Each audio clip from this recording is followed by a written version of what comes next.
Welcome, foolish geeks. This is the Geekcentric podcast. Kindly step all the way in, please, and make room for everyone. There's no turning back now.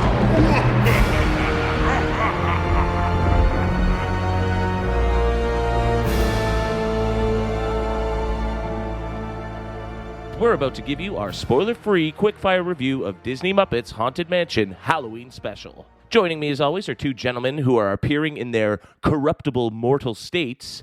It's Justin and it's Nate. How are we feeling today, gentlemen? Full of life? Boo! Boo! Sorry, I'm trying to be a ghost right now. Boo! I'm not judging your introduction. I thought it was great. It was great. You're like a lazy ghost. Okay. Well, as I mentioned, this week we're taking a look at Muppets Haunted Mansion. The great Gonzo, world-famous daredevil artiste, has done it all, seen it all, and survived it all. But on Halloween night, the fearless Gonzo takes on the greatest challenge of his life by spending one very daring night in the most grim-grinning place on Earth, the Haunted Mansion. This marks the Muppets' first ever Halloween special and features 3 new original songs, a star-studded Muppet cast, celebrity cameos, and spooky fun for families to enjoy together. The special premieres on Disney Plus on October 8th, but a huge thank you to Disney Plus for allowing us early access so we could give you our thoughts before you check it out in about a week or so. Now, I'm sure you can sense an aura of foreboding, almost as though you sense a disquieting metamorphosis. Is this because this haunted podcast is actually stretching into our next segment where we give our high-level thoughts on this extremely lighthearted take on the spirit of Halloween? What stood out or worked with this special for you guys? Yeah, man, it's a Muppet special. There's music. At first I thought it might have been a bit too musical. I was really worried for you, Kevin, because I know you're not a fan of musicals. So the moment that they started singing, I was like, oh no, this is going to break Kevin's heart.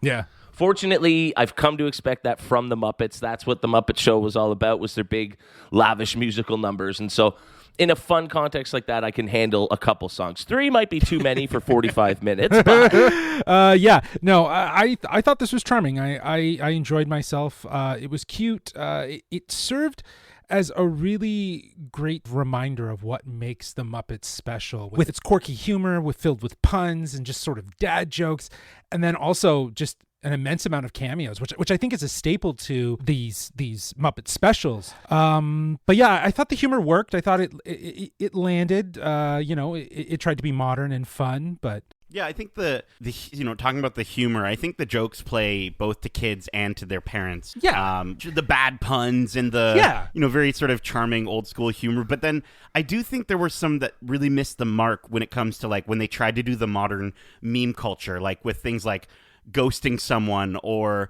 the screaming goat that was I think really popular how many years ago on YouTube, right? So I did feel a few moments where I just was it didn't quite land for me. But I don't know. I think this is filled with dad jokes, puns and very quirky sort of humor, so that it is, as you said, digestible for both a younger audience and an adult audience, which again, for myself, I was pleasantly surprised with how much I actually laughed out loud. Another thing that I thought they did really well with this special is how they ingrained so many little Haunted Mansion moments, right, from the ride that really made it special, with new takes on it, of course. Yeah, with Muppets over sort of a Muppet rapper, right? And you kind of replace a lot of those characters that we're used to seeing from the ride with the Muppets, and they're in the perfect role for them.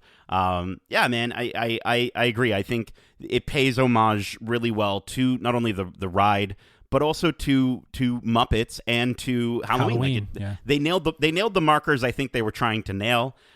So for that, I think, kudos to them. Absolutely. Kind of liked that it focused not on who you would almost expect to be the star of a Muppet Show in Kermit, but Gonzo and his sidekick, who I'm not too familiar with. I know he's been around before. Pepe the Prawn. Pepe the Prawn is amazing. He stole the show for Bill Beretta did such a good job of to me it was just he was so consistent all the way through.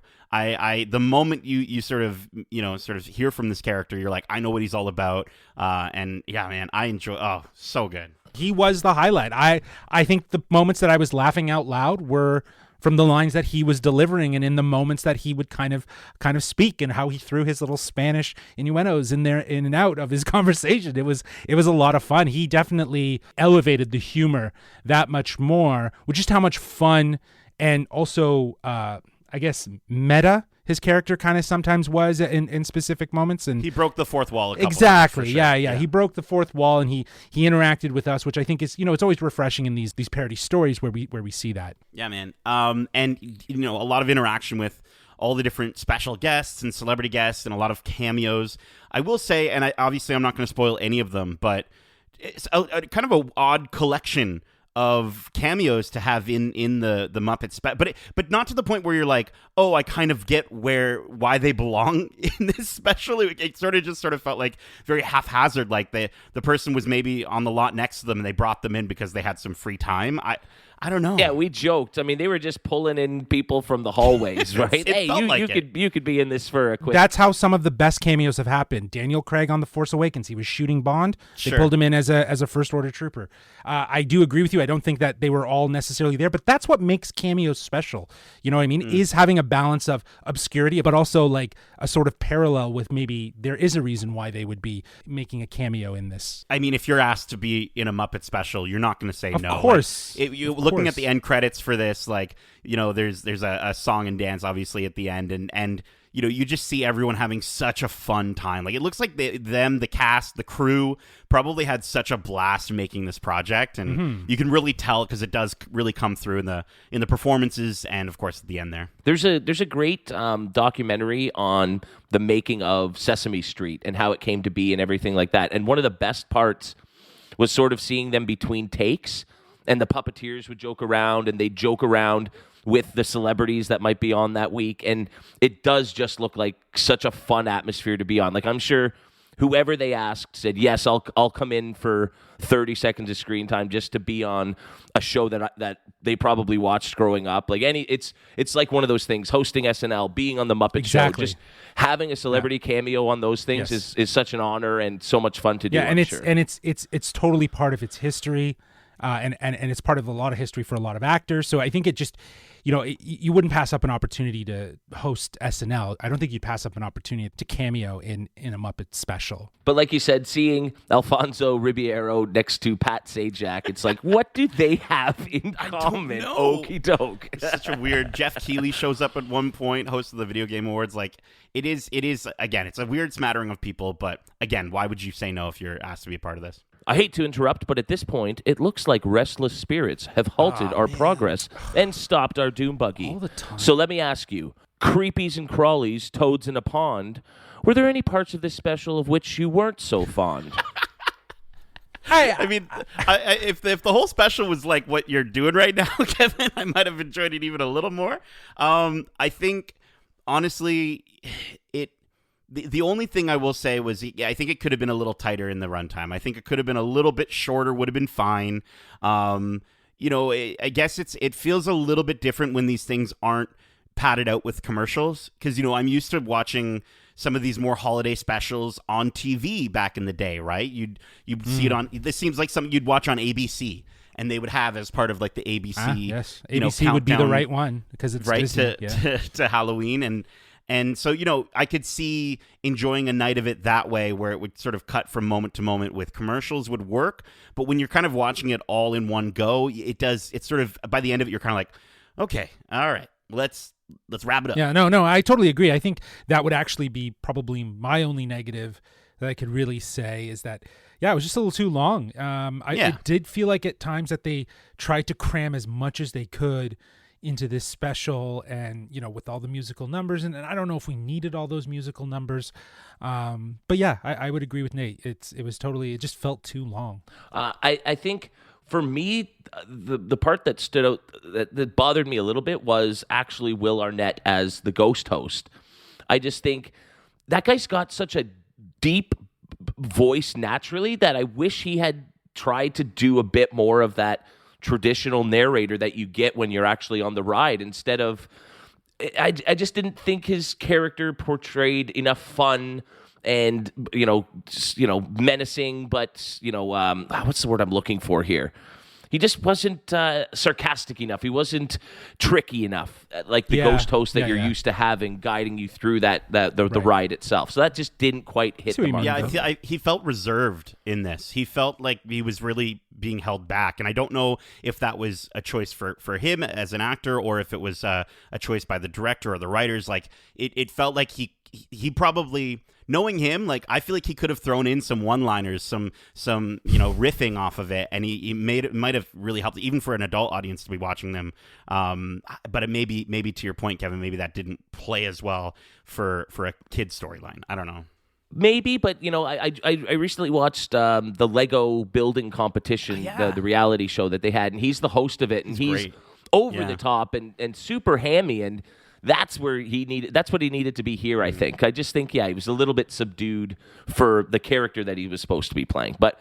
Again, it's tough to nitpick something that's this short and sweet and fun and really does, at the end of the day, get that spirit of the Haunted Mansion across well. Like all the little visual nods everywhere. You're always noticing something in every single scene that's an element from the ride. So, well, our frightful journey is almost nearing its end, but first, let's give our scores for this Halloween special. Today we'll be scoring out of 5 hitchhiking ghosts. I know it's supposed to be 3, but we're special circumstances here. No, I dig it. I'll take as many hitchhiking ghosts as I can get. I'm sure they're very helpful. Between this and Lego Star Wars Terrifying Tales, Disney Plus has your Halloween 2021 covered. Like, you are gonna have a blast with your kids this Halloween, and so if you're in a situation where it's not safe to potentially go out trick or treating, rest assured you're still gonna have a really fun time. So definitely take advantage of these offerings from Disney Plus. This isn't gonna be as memorable. Again, I don't think this is something you're gonna want to be like, let's watch that again next year and the year after and the year after. And I don't even think it's as memorable as like it's definitely not as classic as the Muppets movies of the 70s, the 80s, especially the musical numbers. It did what it needed to do. I don't think it's trying to necessarily replace those. And even the blockbuster 2011 one, for me, I'm still jamming out to the soundtrack of that one just because it's a lot of Flight of the Conchords stuff. But again, it's a fun thing to enjoy this Halloween with your little ones. Solid 3.5 out of 5 Hitchhiking Ghosts. Echo the same sentiments. It's a great time for the Halloween season, and I think it's a reminder that Halloween doesn't always need to be scary and super like horrifying. It's fun, it's playful, and I think that's what this does really, really well. And it aligns itself with a memorable story or ride, however you want to look at it, of the Haunted Mansion to really help cement it into a Halloween vibe. And the cameos are great. The musical numbers were fine. It was a little bit long, but it was charming, and I really do think that it's enjoyable, and I think that people should check it out. So I'm going to give it a bit of a higher score with a 3.7 out of 5 Hitchhiking Ghosts. Perfect. Love it. I mean, for me, obviously, I wasn't going into this expecting terrific writing and a great story. So the fact that wasn't really there wasn't as much of a letdown as I think it could be, because what I think this does so well, as we've mentioned, is capture the spirit of the Haunted Mansion.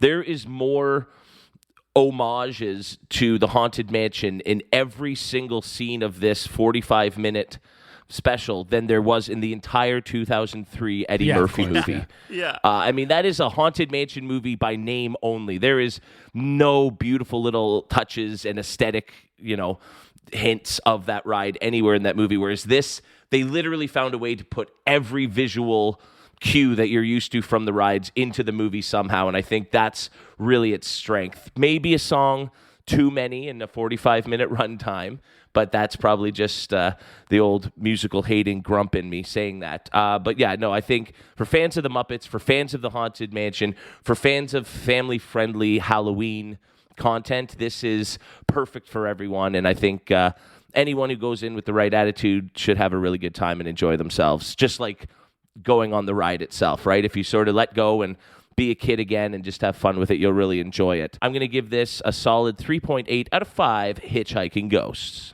I will say really quick, I just wanted to shout out, I do think that, this almost in a way, if they could have found a way to incorporate, 3D elements and 4D elements of wind and things being thrown at you and stuff like that as sort of an attraction at Disney around Halloween time. Like maybe even, get the Muppets Theater and then play this, but with a little bit more to it that kind of involves the audience, I think would be a really, really cool way to sort of almost keep this going forward as something that would be more memorable. I don't know. I think if that's how I might want to experience this again if I ever was to. Well, I'm actually really glad you bring that up, Nate, because that brings us to our final segment here before we dearly depart, and that would be Would Ya? Would ya recommend this movie or something to watch on TV? Would you recommend it to me, to me, to me? Would ya? In today's Would Ya, we're asking, which ride or attraction would you like to see the Muppets take over or pay tribute to next? I would be really down for a Muppets Pirates of the Caribbean.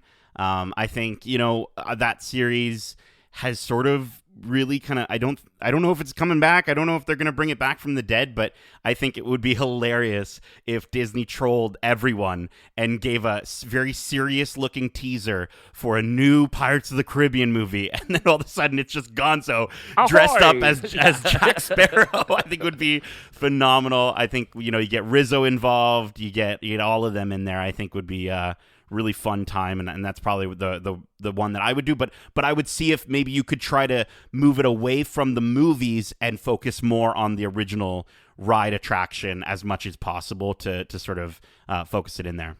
To once again bring in those visual cues from the rides with some sort of loose narrative throughout it. That's great. I think we talked about this offline, but, I guess it's a bigger property than just a ride, but I would love to see Muppets and Star Wars crossover. I think it's bound to happen. We've seen it, I know, back in the 70s or 80s when they did like a bit of a special, but it was more of like a variety show vibe, right? Like that SNL vibe when they had them featured on there. So it could be cool to see something like that have a crossover at some potential. That is limitless. The possibilities you could do there. 100%. That'd be fantastic. Yeah. I like both of those ideas, honestly. For myself, I also almost thought it would be fun if they somehow had the Muppets in Disney World itself. Rather than take over a ride or attraction, a day at the park with the Muppets might be really fun with them on the rides or whatever. I'm not sure the logistics of it, but that would be really that sounds fun like a special. That sounds like a ride itself, right? Like even like something as Nate was describing, like going in the theater and experiencing it with them. That's crazy. It's funny, Kevin. I was literally going to say that, and then I changed my mind at the last minute because I looked it up. The Muppets at Walt Disney World came out on May 6, 1990. So if you want to go back and check that out, you've already got it. Already exists. YouTube that bad boy. How is it not on Disney Plus yet? Get on that Disney Plus. I want to see this. Well, I think that about wraps things up. Thank you so much for tuning into this spooky episode. Be sure to bring your death certificate if you decide to join us, and subscribe wherever you listen to podcasts. We've been dying to have you. This haunted podcast might already have 999 grim grinning ghosts, but there's always room for one more. So come out and socialize. Hit us up with an email telling us which ride you want the Muppets to take over next at wearegeekcentric@gmail.com. Or if you're a cool ghoul, you can check us out on Twitter at GeekcentricYT and on Instagram at WeAreGeekcentric. Justin, Nate, thanks for joining me today. Now I will raise the safety bar, and a ghost will follow you home. Until next time, keep it geeky.